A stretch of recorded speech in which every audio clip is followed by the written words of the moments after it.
Ces images se passent de tout commentaire. Il s'agit du chantier du marché Vungu au quartier 309 du 3e arrondissement Tétié, abandonné depuis très longtemps. Selon les habitants du quartier, les travaux de construction de ce marché ont été arrêtés depuis plus de 30 ans.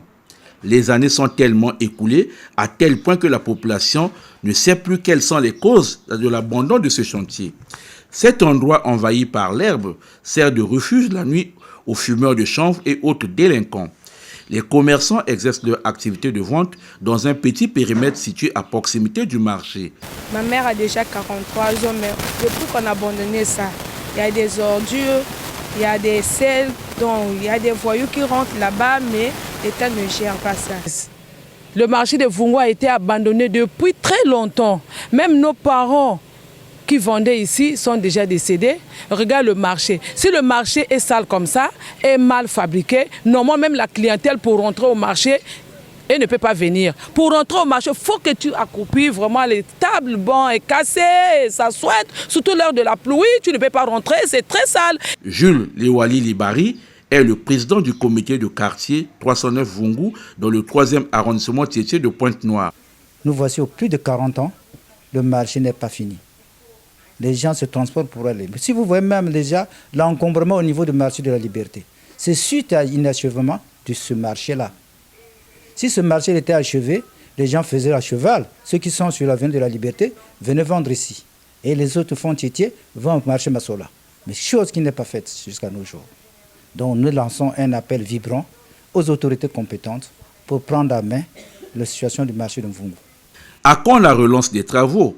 En tout cas, le souhait des riverains de Vungu, c'est de voir la reprise dans les délais raisonnables des travaux de leur marché, devenu aujourd'hui un monument de la honte. Des tas d'immondices aux odeurs nauséabondes polluent le quotidien des citoyens. On se demande même s'il existe encore réellement des structures en charge du ramassage de ces poubelles. Le constat à Pointe-Noire, tout comme à Brazzaville, est le même. Les populations ont désormais des voisines immédiates appelées ordures ménagères. Quelle honte! Toutes ces ordures sont la cause de plusieurs maladies à l'image de la fièvre typhoïde. On constate cela dans pas mal de quartiers, mais ce qui est vrai, c'est déplorable. Parce que la maladie vient de là aussi. Les municipalités, que ce soit de Brazzaville ou de Pointe-Noire, devraient prendre leurs responsabilités. Parce qu'apparemment, nous voyons les bacs de la société à Verdi qui sont remplis, il n'y a personne qui enlève, les véhicules ne fonctionnent pas. Malheureusement, nous ne savons pas le pourquoi. Face à cela, la population ne souhaite qu'une chose, le ramassage régulier de ces ordures avec leur cortège de microbes au moins 2 ou 3 fois par semaine. Question d'assurer une bonne hygiène à la population aujourd'hui très en colère. Pire encore, certains aliments sont exposés à même le sol à proximité de ces tas d'immondices. Voir comme ça, c'est vraiment pas beau à voir. Pour un pays pétrolier, pour une ville où il y a le pétrole, c'est honteux en fait. Ce n'est pas très hygiénique de voir toutes ces poubelles partout. On doit vraiment changer ça. En tout cas, Ponton-la-Belle est devenu, depuis un moment, Ponton-la-Poubelle à cause de ces poubelles placées parfois sur la voie publique. Et aucun citoyen, sinon aucun quartier n'est épargné. Même si les structures chargées du ramassage de ces ordures sont pointées du doigt, la responsabilité de la population est également engagée. Mais les poubelles, nous-mêmes, on doit être hygiéniques. On doit être hygiénique d'abord, nous-mêmes. Donc quand il y a des ordures chez toi, tu dois prendre soin de prendre ça et aller mettre dans les bacs. Ces citoyens lancent cet appel aux autorités compétentes. Nous voulons voir de vue notre ville dans la pauvreté. Donc il doit faire le nécessaire. Le gouvernement ou les autorités de la place puissent s'en rendre compte. Ils voient ça, ils passent par là, ils voient, ils disent quoi à la fin, hein? C'est la population qui paye à la fin. Nous osons tous espérer que ces montants d'immondices seront enlevés pour le bien-être des citoyens. À bon entendeur, salut. Situé au quartier Mawata dans la ville de Pointe-Noire, le Missandri est un cabinet de soins qui donne la satisfaction à vos problèmes de santé. Spécialisé dans le traitement des brûlures corporelles premier et deuxième degré, des hémorroïdes internes et externes, Ce cabinet de soins dirigé des mains de maître par le docteur, chercheur, inventeur et naturopathe Gilbert Mitouri traite aussi la colopathie fonctionnelle, des maladies du tube digestif et certaines infections gynécologiques. Les hémorroïdes, par définition, c'est une inflammation ou une dilatation des veines au niveau de la partie recto-anale. Ça n'a rien à voir avec l'intérieur du ventre, mais c'est au niveau recto-anal.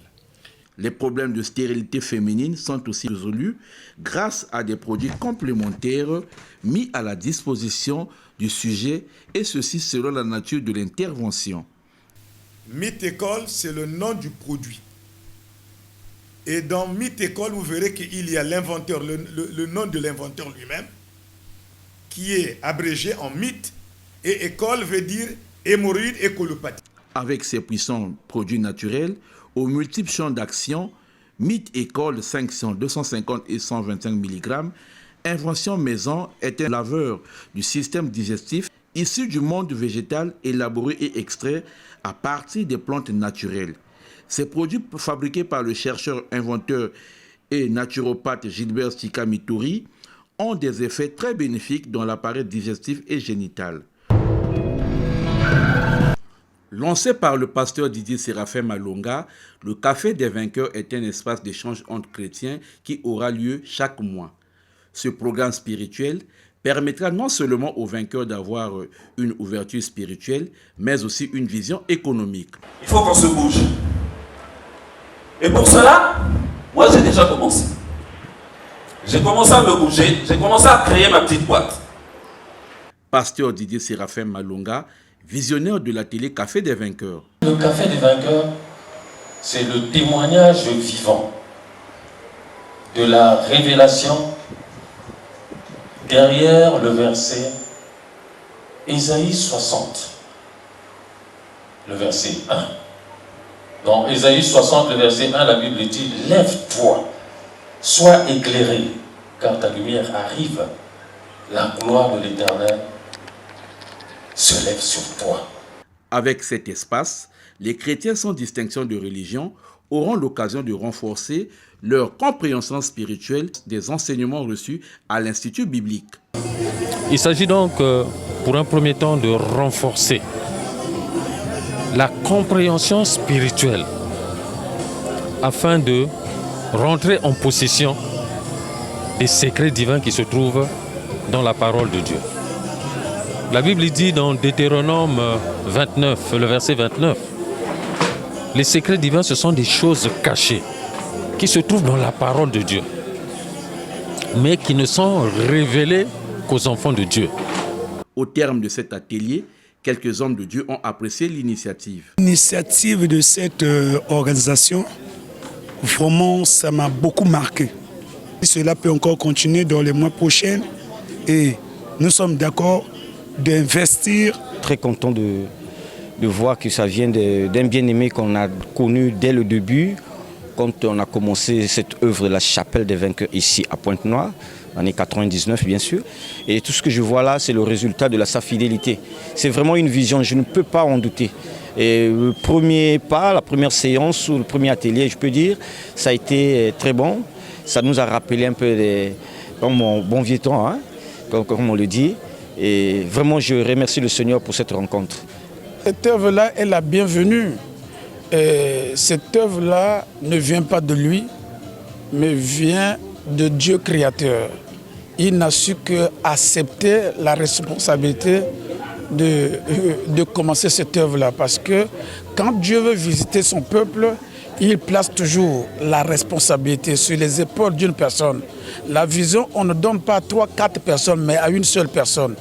Nous bénissons grandement Dieu parce que c'est lui qui a reçu cette vision et c'est la bienvenue. Notons que la deuxième édition du Café des Vainqueurs se tiendra à la fin du mois de février.